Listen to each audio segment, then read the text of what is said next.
దుర్మార్గునిపై దయ చూపరాదు అనే నీతిని చెప్పే పాము కథ.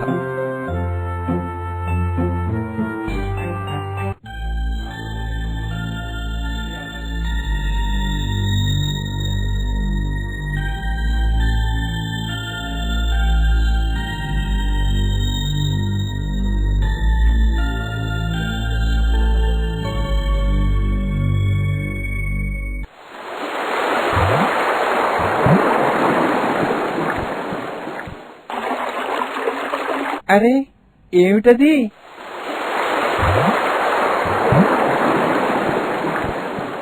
పాపం, దీనిని నేను రక్షించాలి.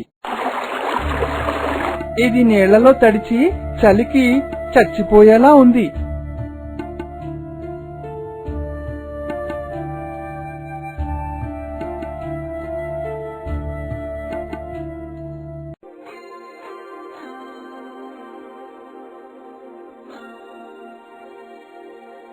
రైతు పాముని ఇంటికి తీసుకువెళ్లి వెచ్చని ప్రదేశంలో పడుకోబెట్టాడు.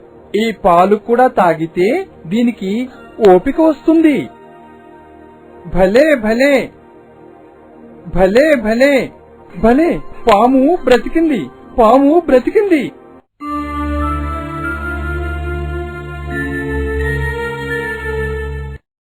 వెంటనే పాము బుస్సుమని లేచి రైతుని కాటేసి వెళ్లిపోయింది. ఆ విషం, విషం నా శరీరంలోకి ఎక్కుతుంది, నేను చచ్చిపోతున్నాను. పాపం, ఆ రైతు చచ్చిపోయాడు. చూశారా బాలను? అందుకే చెడ్డవారికి ఎప్పుడూ సహాయం చేయకూడదు.